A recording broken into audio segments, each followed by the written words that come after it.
even to look at, say, boxing, Gav, La Rochelle are now like the recently usurped heavyweight champion. Recently, they're not coming out for joke exhibition matches. They're still so dangerous, and you know that absolute haymaker is always there to completely knock you out. You've got to be so wary, and it's not unforeseeable for them to go on a really good run in the Champions Cup because they started well. They went to Bath and won a real battle in the rain. Then they did a job on Bristol. So they absolutely have excellent performances as they've delivered in the top 14 at times. But the poor performances over the last couple of seasons, I'd say last 2 seasons, have become more common as well.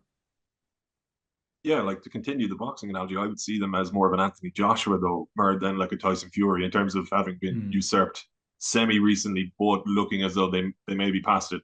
Birch says they're like the old dog for the hard road. That's what they were to me last season, and they've gotten drastically worse from what. And I've seen a good bit of them this season, from my point of view. Like I appreciate what both of you are saying, particularly that like they could have underestimated that to lose 23. It would have been difficult not to be honest, on a subconscious level when you read it on paper.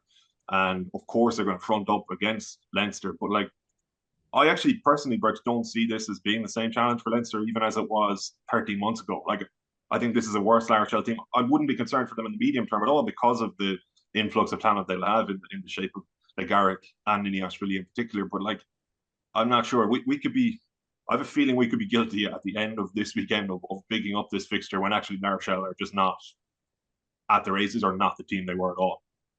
Yeah, yeah, possibly, but I'd give them the benefit of the doubt for. I think there's an emotional 10% in them, and also I fear that the way Leinster are playing now, kind of will bring it down to being an arm wrestle, which, given the like, if you think back to the last couple of games, there's been a lot of edge to it.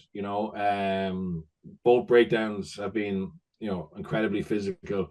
What'll worry Rochelle a little bit is Antonio scrummaging wasn't very impressive at times, and they'll need that to be on point. But if it's a wet day next Sunday there, and everything is very one out, direct, high balls, I think they'll have no choice but to get up, to get into it. You know what I mean? And then I don't think they'll lose a physical battle against Leinster badly. You know what I mean? I think they're more vulnerable to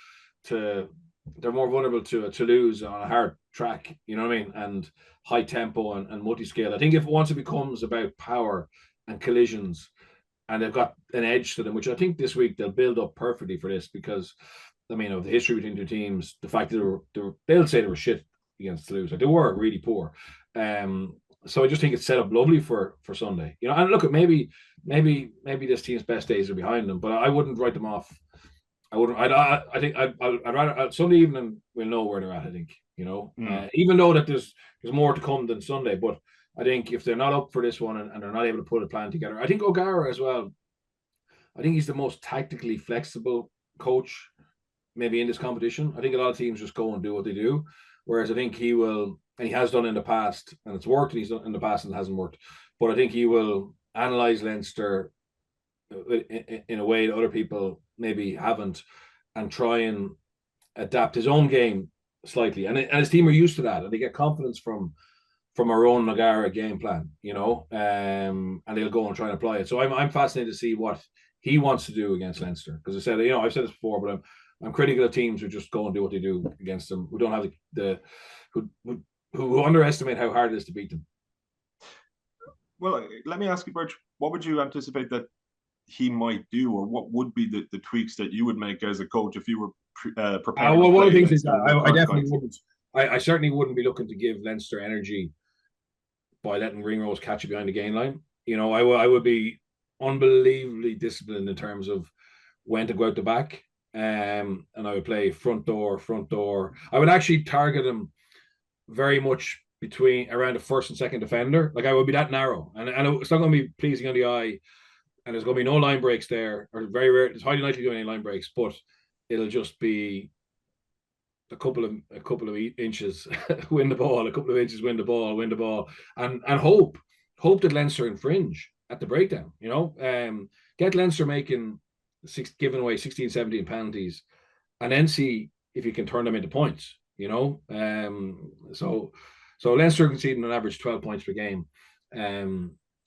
So obviously they're pretty miserly, but other teams haven't taken points against them, haven't been able to kick to the corner and turn it into 7.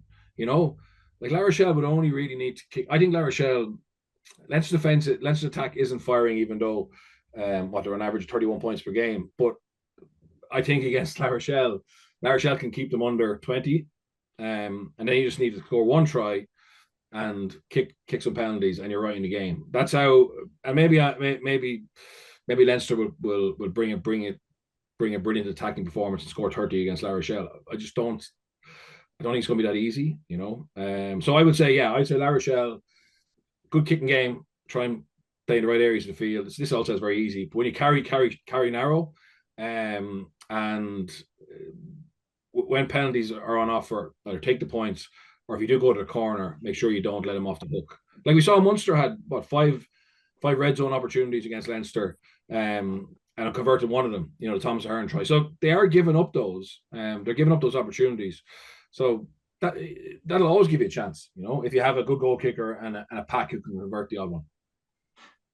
I guess my question around La Rochelle right now would be like, do they still have that kind of physical heft to actually play that game?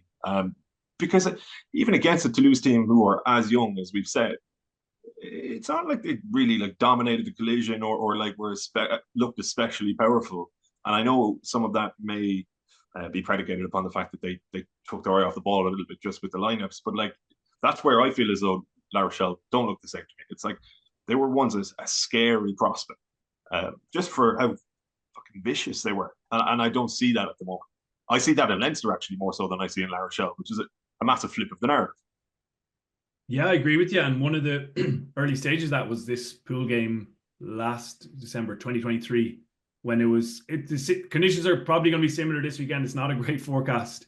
And last time the rain was bucketing down, and Leinster, they did go toe to toe with them, and they just about won that battle. They had some massive defensive grandstands, those red zone moments where they just held up Bottia and maybe Skelton on another occasion with some brilliant tackling, and they were able to take their chance in the first half and kick penalties as well. And I'm probably anticipating a similar game, but yes, I agree that La Rochelle, on the evidence available to us more recently, have dropped off slightly in that department.